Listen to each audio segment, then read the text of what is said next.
Ini adalah keluarga Maxi Sela dan Isabella Suwo di kampung Boa Lobo, 37 km dari kota Mbai, ibu kota Kabupaten Nagekeo, Flores, Nusa Tenggara Timur.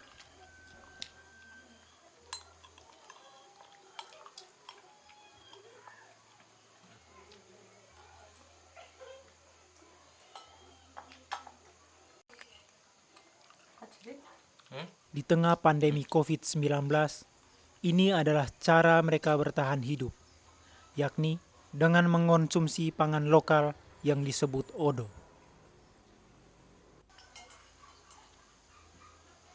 Di tempat lain disebut ubi gadung. Dan bagi yang tahu, ini adalah ubi beracun.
Tahun ini sebenarnya terpaksa karena dengan pandemi COVID-19 kita gali itu lebih awal, itu dari bulan April. Aprilnya kami sudah gali, terpaksa karena itu dia punya ubinya masih muda sekali, belum tua, terpaksa karena bahan pangannya sudah menipis, karena ini juga makan mengandung karbohidrat. Sehingga kami mulai gali bulan April lebih awal karena dengan masalah pandemi COVID-19.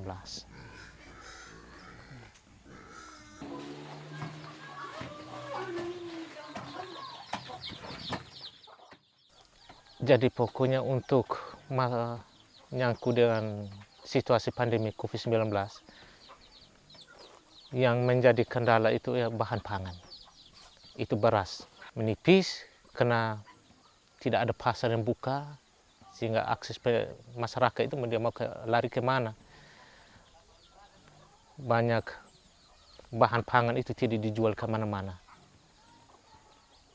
karena menipis. Terpaksa kita harus gali ubi ini. Ada yang di kebun, ada tomat, lombok,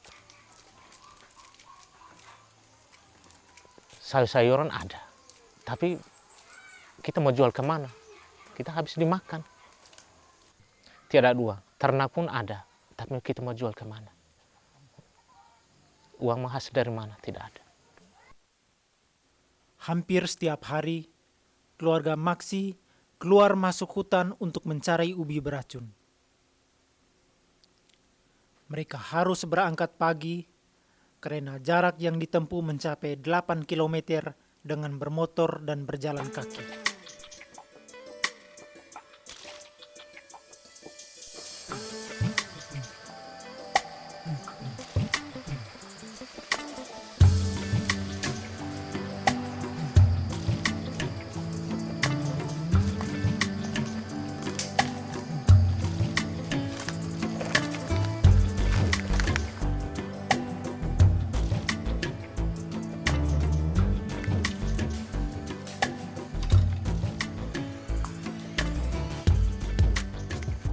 Sebelum menghadapi racun dalam ubi, mereka harus menghadapi tebing-tebing yang curam dengan kemiringan hingga 45 derajat ini.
Tantangan berikutnya adalah menghindari duri-duri di batang tanaman odo atau ubi beracun ini.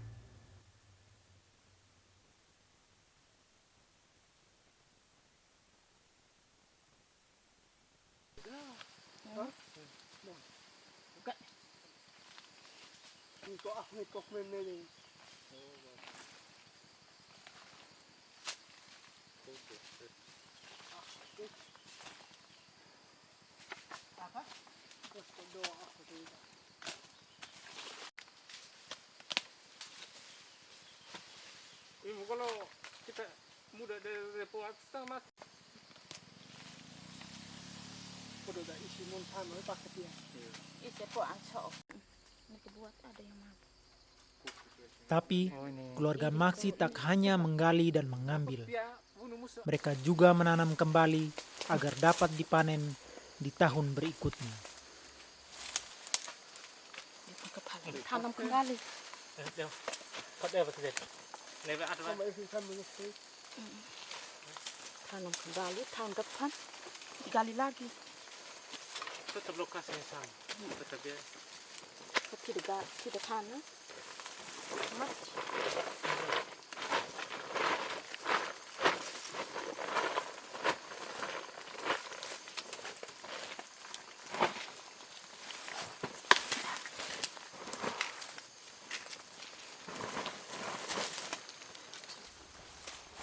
Untuk gali ubi odo ini sebenarnya itu dari turun temurun, warisan dari orang tua dulu.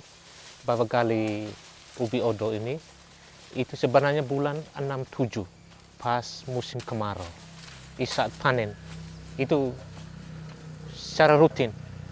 Bahwa walaupun kami sudah panen, ada jagung, ada padinya, ada kita sudah panen, tapi ini menjadi rutinitas. Setiap tahun kami pernah lakukan ini pada musim kemarau, sekitar bulan 6-7.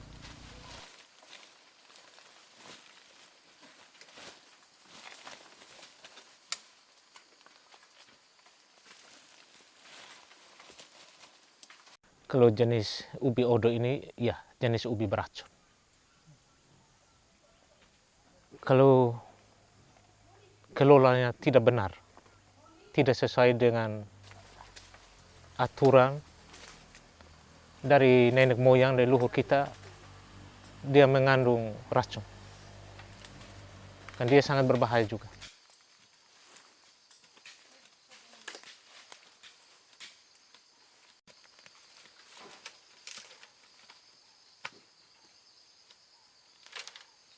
saya hidup dari konsumsi ubi ini. Itu dari orang tua. Sebab ini bukan hal yang sangat nista. Bahwa ubi beracun ini sangat mengecewakan masyarakat atau pemerintah. Tidak. Ini warisan dari dulu dan ini tradisi.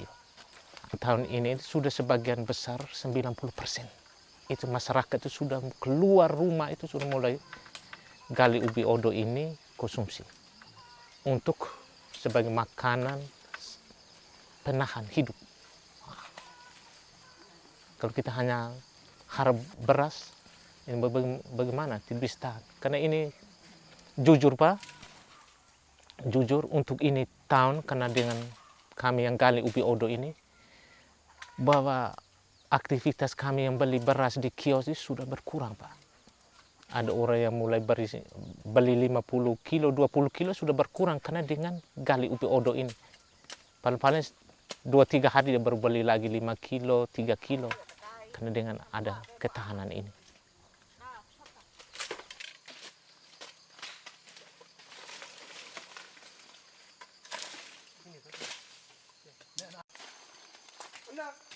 Lebih besar.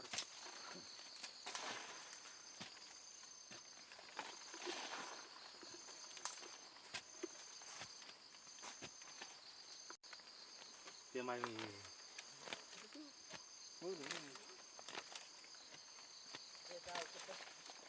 Dia dah kau ni gai. Kone. Kode lo. Teko. Madam.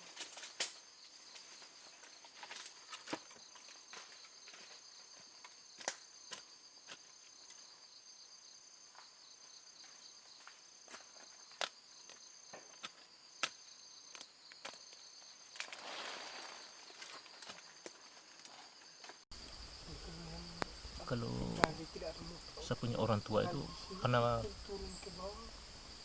memberi nasihat pada saya bahwa supaya stok pangan kita itu jangan sampai 1-2 bulan habis. Itu ada makan selingan. Harus gali ondo ini dengan ubi-ubi yang ada, ubi-ubi yang ada di hutan itu. Kita kebu. Itu biasa kami setiap tahun, saya punya ibu setiap tahun. Ada sejenis ubi seperti ini tapi tidak beracun dia. Setelah gali, kupas langsung rebus makan.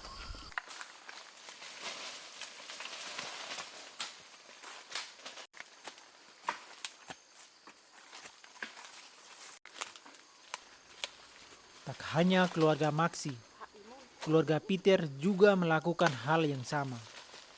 Ini pertama kalinya Peter dan istrinya menggali odo sejak mereka menikah. Ini hari bisa sampai proses angkat.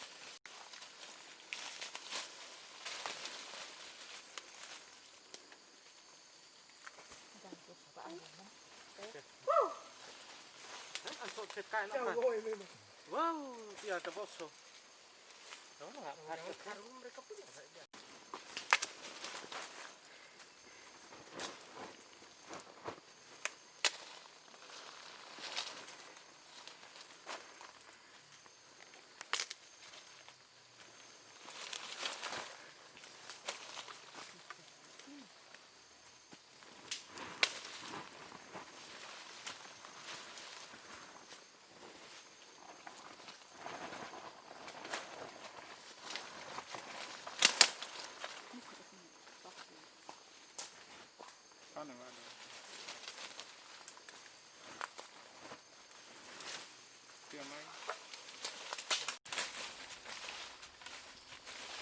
Di dalam hutan, mereka mencari secara berkelompok, menyebar kira-kira 1-2 kilometer.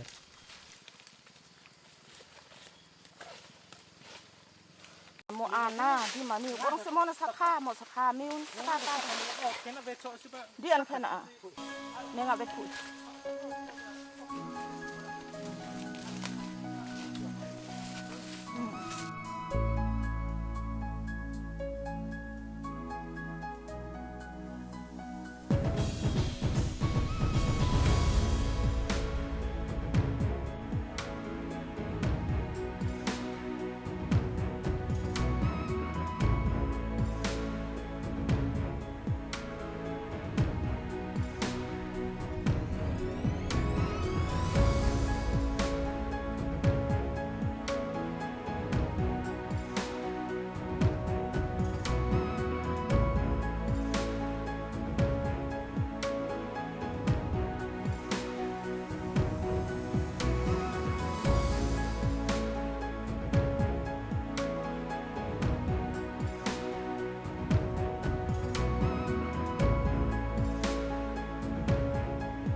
Saya kerja sebagai kuli bangunan, tapi sudah 2 bulan lebih, mau masuk 3 bulan tidak kerja. Nah, jadi persediaan pangan sudah habisnya, makanya hari ini ya mulai gali sudah. Sebenarnya dari kemarin dulu, kebetulan ada halangan, jadi hari ini berupan gali. Kalau saya, keluarga saya baru ini tahun gali umbi hutan. Karena tiap tahun saya paling dibagi oleh om dorang untuk makan selingan saja. Tapi tahun ini kami terpaksa harus gali karena saya kehilangan lapangan kerja, persediaan pangan hampir menipis. Bukan hampir menipis, memang sangat tipis. Pasar ditutup, kami tidak bisa jual apa-apa, ayam atau babi tidak bisa terjual kemana. Jadi kebutuhan dalam rumah semakin tinggi. Harga komoditi menurun, sembako semua naik. Jadi mau tidak mau kami terpaksa gali umbi hutan.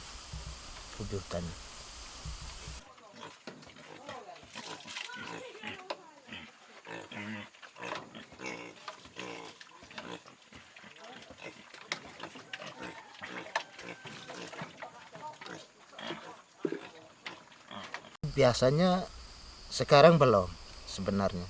Biasa galinya di bulan Juni, Juli. Tapi ini tahun karena memang dengan pandemi COVID-19 ini, sehingga semua orang sudah turun di bulan April.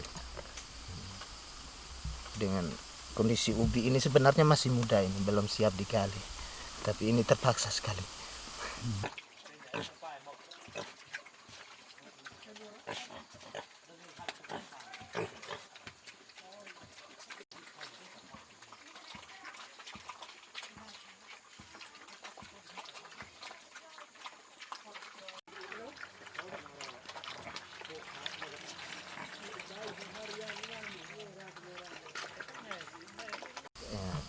Ikut saya punya nenek karena saya dari kecil di Bolobo sini.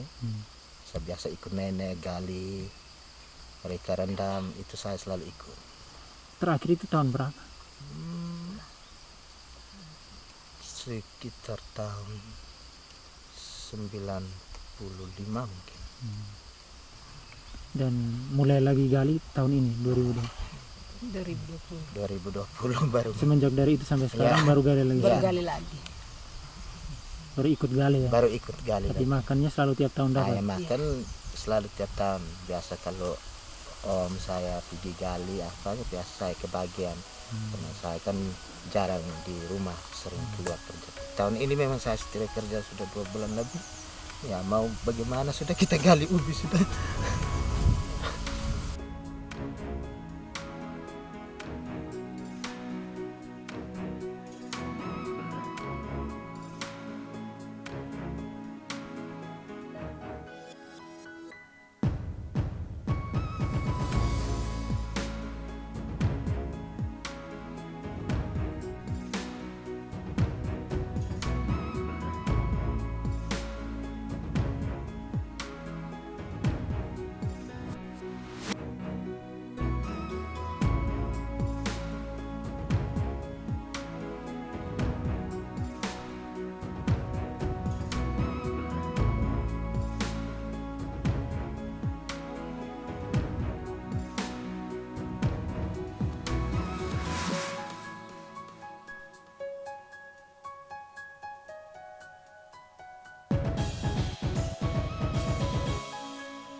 ada. B-nya Kak, satu-satu. Nah, B-nya buat hado. Motor B-nya Kak, buat hado. Saksa me.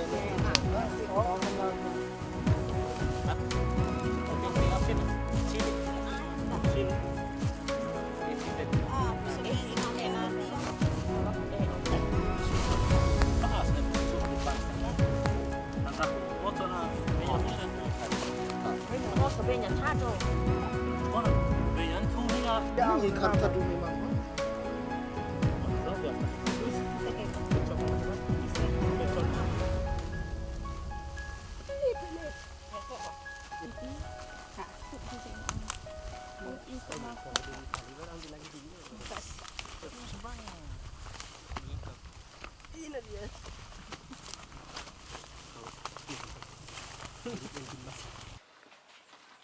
Oh, namanya maka bu.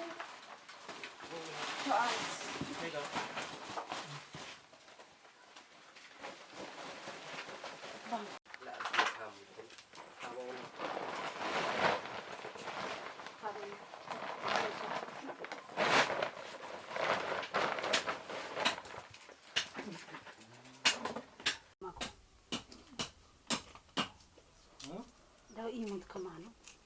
Daw masalah. Ada jauh motor. Wala ka. Ako kung nga ada nga sasa dito. Dito sas. Tosca. Mama FVA. Mama FVA ska. Ini ngamu mono te. Ma aga gargara. Ana zede mi an. Sebek hasil ni. 3-4 hari stop dulu, jangan force setiap hari. Ketika tangan-tangan tipis, darahnya dengan sendiri dia akan keluar. Kan tipis semua. Panas dia. Gawa ones lah. Sok ini maka. Masih mulus ni.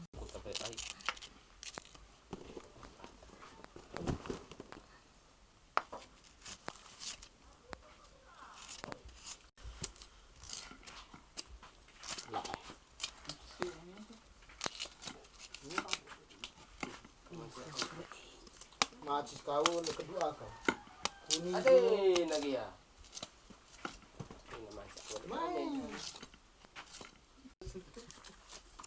Oke, aku semua udah ikutin.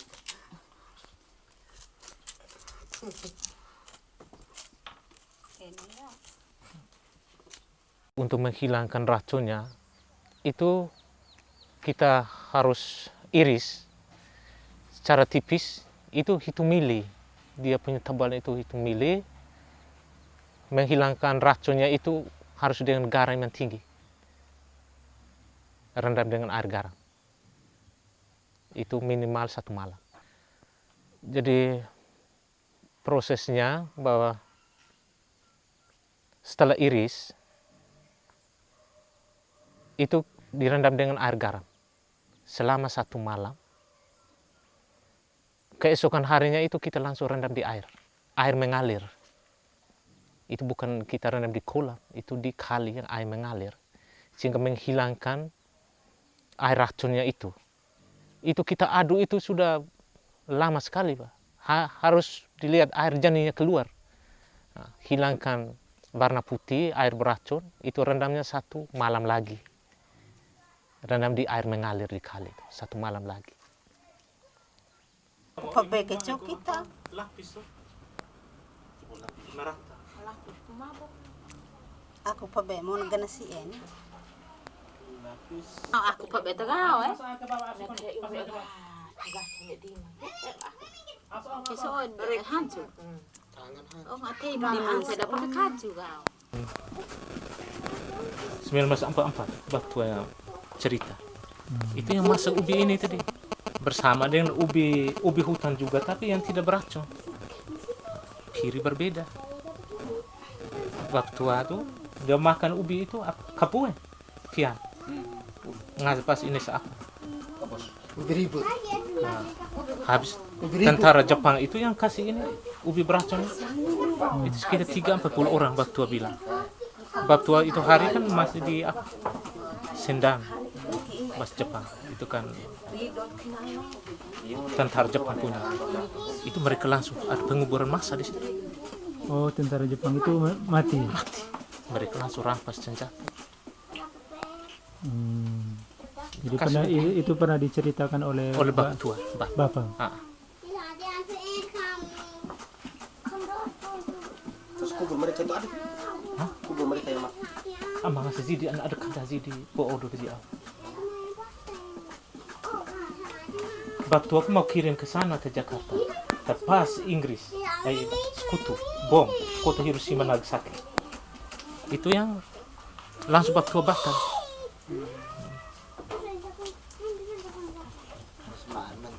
Oh, mau oke. Bapak tua bahasa Jepang Belanda lancar. Angkat senjata, turun senjata apa? Aman, aman. 5 tahun berapa? 1918.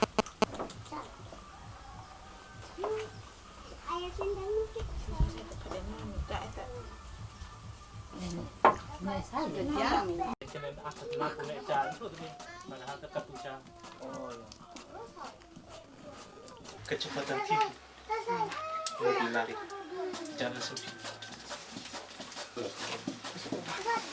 Papa, mama, lalu Jam-jam. Impak ini itu, impak ke kamar.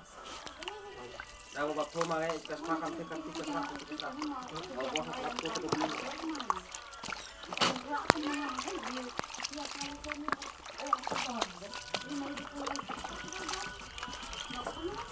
Garam banyak begini cepat lembek. Sekaligus menghilangkan racun kok itu garam. Iya. Garam itu. Iya. Oke, baik opo. Berdua.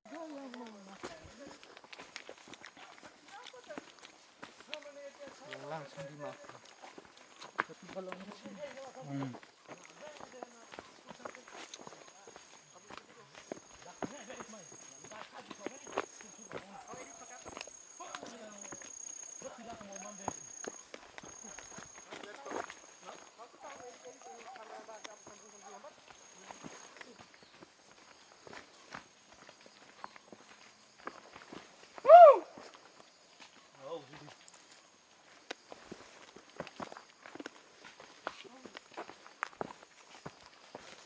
Sekarang menuju kali bersama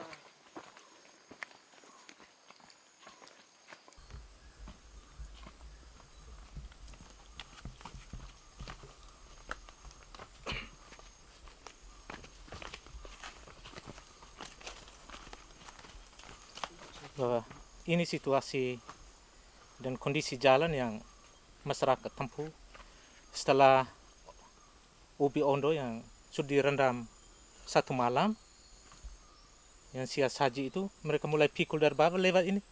Hanya satu jalur jalan ini saja yang tanjakan seperti ini.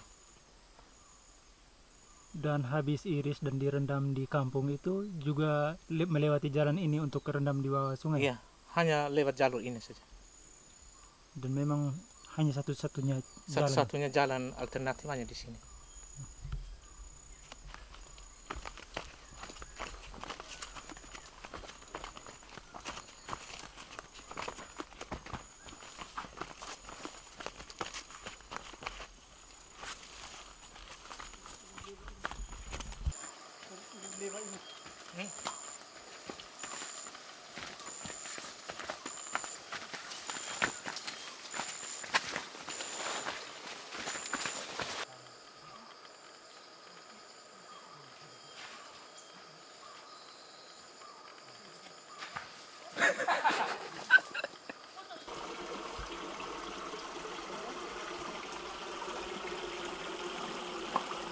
Ini Sungai Adaai. Ada banyak warga kampung Boa Lobo dan sekitarnya juga berkumpul selepas menggali untuk mengupas dan mengiris odo atau ubi beracun ini sehingga bisa langsung merendamnya.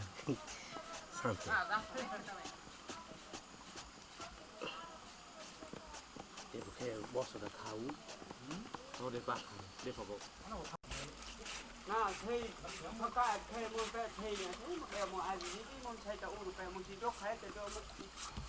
Nah, cái gì vỡ mà còn gì mà.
Sudah berapa lama mama di sini?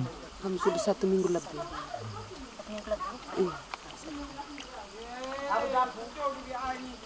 Selama buat itu ubi ini, kesulitan apa yang mama rasakan? Ini tangan ini melepuk semua. Biar tangan ini melepuk. Pegang api tidak bisa. Sakit. Pedis. Dekat api ketika masak maksudnya. Iya. Tidak bisa. Tidak bisa. Karena air panas juga Tidak bisa. setengah mati. Karena air panas bang. Iya. Tidak bisa minum. Dan lebih air garam. Air lombok itu minum tidak bisa minum. Tidak bisa tahan. Sakit sekali. Sakit. Ini melepuk semua.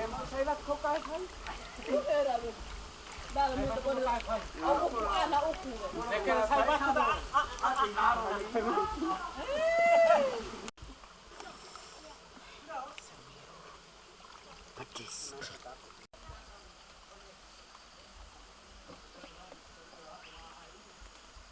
Kalau tidak bantu dengan kayu ini, memang tidak bisa pegang ini. Melepuk semua tangan.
Kalau hujan terus kedua apa banjir? Tapi tidak ini. Itu besok tuh angkat. Benar tidak? Besok tuh angkat yang renam ini hari.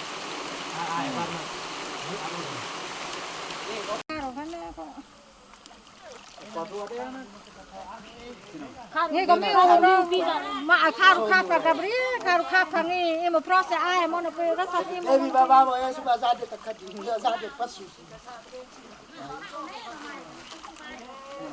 Kau pai kadi. Ni kami orang. Ini kapa? Iya, kami ini yang sebenarnya tidak kami ini apalagi umur mama ini sudah tua sekali. Tapi penghasilan kami ini apalagi sekarang ada menderita virus corona ini tidak ada pasar begitu hasil ini lombok tomat apa kami tidak bisa dijual jadi yang untuk dukung untuk penambahan makanan di keluarga kami sangat kurang jadi kami bisa dari ini untuk menambah Makan di rumah. Ini bisa bertahan berapa lama? bertahan maksud Yang gali ini yang sudah ada. ya, kita makan atau bisa taruh Makan atau untuk makan berapa kali atau berapa lama? ya, jadi kalau kita ada makanan yang lain bisa dengan 1 minggu 1 bulan 1 bulan.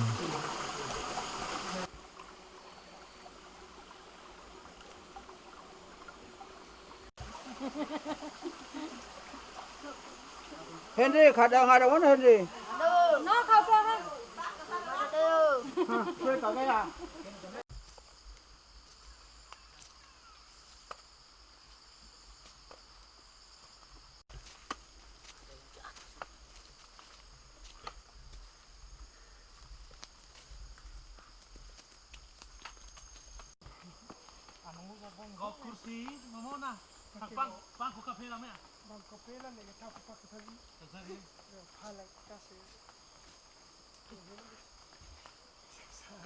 Masa uhan marah cok itu cok baik.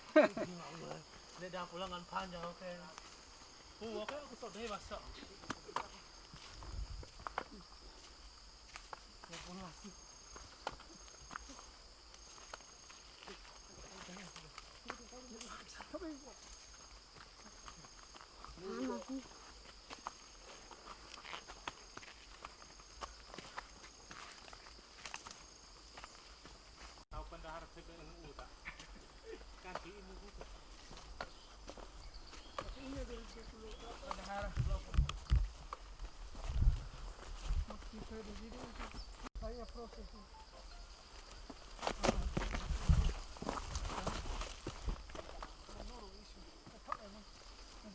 Ini yang jemur 2,5 kering toh.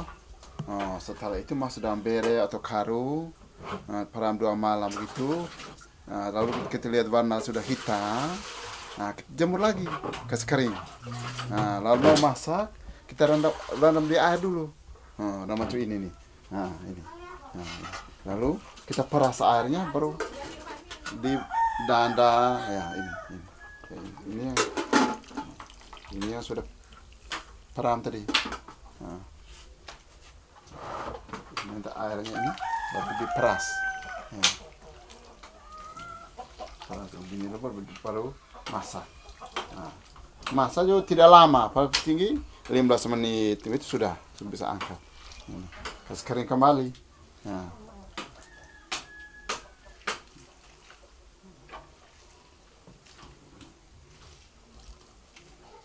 Panas dulu baru. Air sudah jarang, air sudah panas, langsung kasih masuk sih. Tempo 10-15 menit, terus masuk berangkat. Ya kalau itu kita masak, kalau itu kita campur dengan kelapa, garam, supaya lebih enak toh. Alatnya nama kami disimpan sobo. Sebelum danda itu dulu kan sebelum danda muncul itu.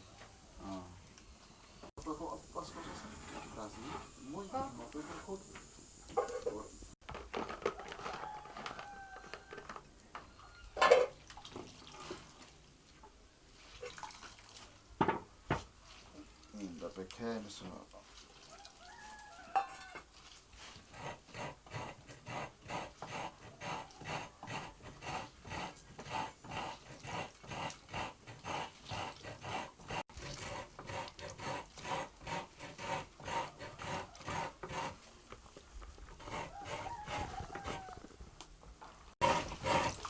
Kalau yang tumbuh itu mesti jemur kering. Nah. Ada yang pakai seperti keripik, ada yang pakai bulat ini. Nah, bulat-bulat macam ini langsung jemur. Ini bisa tahan lama. Nah, ini bisa tahun juga bisa. Nah. Kalau yang kasih bayi bisa juga ya? Bisa. Bisa. Itu yang pakai Dia tumbuk. tiada efek kayak itu. Pakai tumbuk. Nah. Dia bisa untuk bubur. Kasih tumbuk. Nah. Lalu masak, campur santan. Ada orang yang cocok itu makan yang banyak terus-terus gemuk. Barangnya naik tidak lama. Hanya kita itu belum uji coba tentang kadar gula tadi. Tapi kemungkinan kadar gula rendah. Kenapa? Dia setelah iris, rendam garam, air itu buang. Setelah itu rendam dikali selama 2 malam. Pasti kadar gula itu hilang atau turun. Biasa juga mencari ubi ini. Bukan bapak, saya juga SD itu ya karena kita siapa yang bapak itu tidak ada tuh dengan dia mama sih gali ini barang. Terus juga tidak lama dia hanya yang hati-hati waktu campur dengan garam, jangan sampai ada yang tersisa yang besar itu. Nah itu sangat berbahaya. Kalau iris tipis campur garam kita rendam tidak ada masalah. Pernah ada yang keracunan juga di sini. Kalau salah campur garam itu apa tuh terjadi keracunan. Pernah ada kejadian. Dan dia mabuk, dia jangan jelek. Dia mabuk mau ke baik.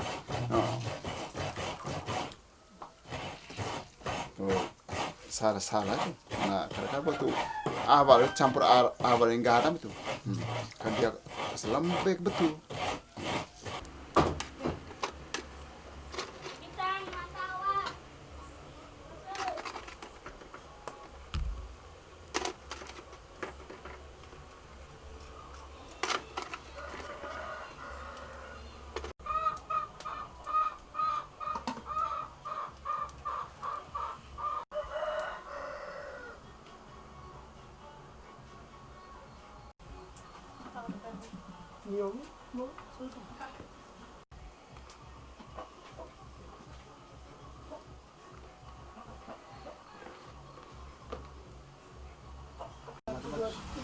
Allah.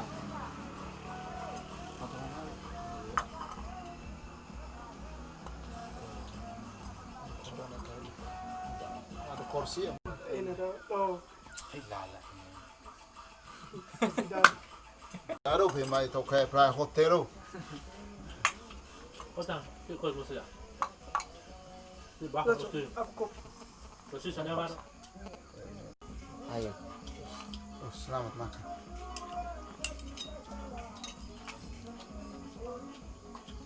Itu ada mai go. Kenapa go? Ini nuk mana ya? Ada mai sahabat kedua. Tadi. Iya, memang kemarin kebetulan ada ibu-ibu di bawah di desa ini, dia punya menantu dokter. Menantunya minta bahwa bapak dan mama konsumsi ini ubi hutan biar gulanya bisa turun nanti. Ternyata benar, sejak awalnya gulanya 350. Setelah 1 minggu konsumsi ini, gulanya turun jadi 180.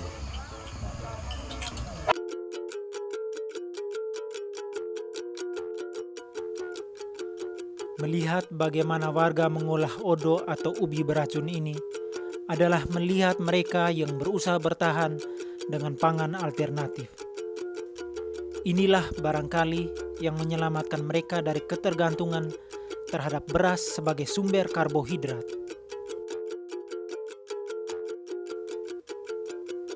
Mengonsumsi umbi-umbian seperti odo jelas bukan simbol kemiskinan atau status sosial yang rendah. Bayangkan jika dalam kondisi krisis ekonomi atau krisis pangan, pengetahuan mengolah ubi beracun ini telah punah. Sebaliknya, justru ketergantungan pada beraslah yang telah meracuni pikiran kita dari pangan-pangan lokal yang dekat dengan lingkungan kita sendiri. Kisah Odo akan selalu memiliki dua sisi. Sisi pertama dianggap sebagai kegagalan menyediakan akses pangan utama kepada masyarakat yang sudah sangat tergantung dengan beras. Sementara sisi lainnya adalah kisah bahwa pangan memang semestinya beragam, bukan seragam. Pangan juga semestinya diproduksi dekat dan oleh diri sendiri, bukan didatangkan dari tanah-tanah yang jauh di kampung orang. Pandemi COVID telah menyadarkan bahwa mereka yang bertahan adalah mereka yang justru memiliki sumber karbohidrat alternatif dan pengetahuan lokal yang masih terjaga.